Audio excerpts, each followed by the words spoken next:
People are talking a lot about inequality these days, about the fact that the richest 1% have so much more than everybody else.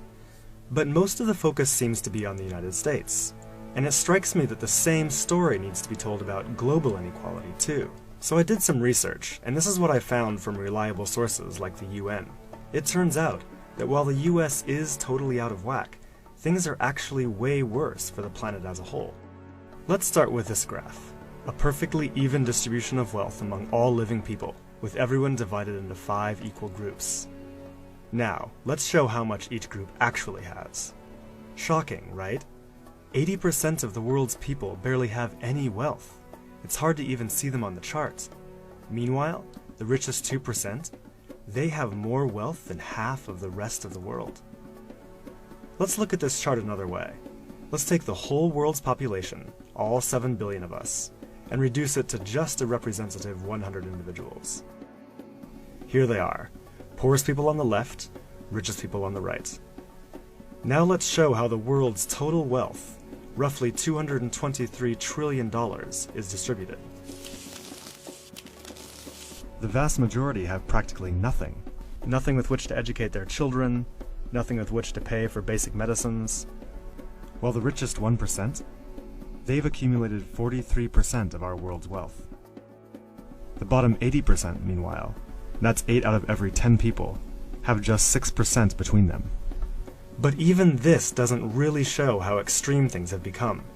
The richest 300 people on Earth have the same wealth as the poorest 3 billion. So the number of people it takes to fill a mid-sized commercial aircraft have more wealth than the populations of India, China, the US, and Brazil combined. We can also see this difference geographically, with a huge and growing gap between a few rich places versus the majority of the world. For most of history, things were much more equal. 200 years ago, rich countries were only 3 times richer than poor countries. By the end of colonialism in the 1960s, they were 35 times richer. Today, they're about 80 times richer. Rich countries try to compensate for this by giving aid to poor countries, about $130 billion each year. That's a lot of money. So then why does the wealth gap keep getting bigger?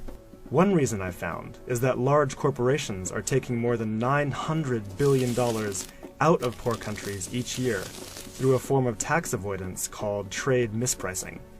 On top of this, each year poor countries are paying about $600 billion in debt service to rich countries, on loans that have already been paid off many times over. And then there's the money that poor countries lose from trade rules imposed by rich countries to get access to more resources and cheaper labor. Economists from the University of Massachusetts calculate that this costs poor countries about $500 billion a year.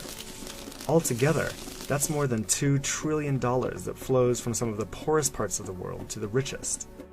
Every year. Rich governments like to say they're helping poor countries develop. But who's developing who here?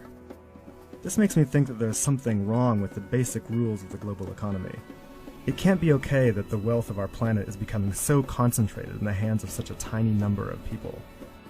The only reasonable response, it seems to me, and our only hope, is to change the rules.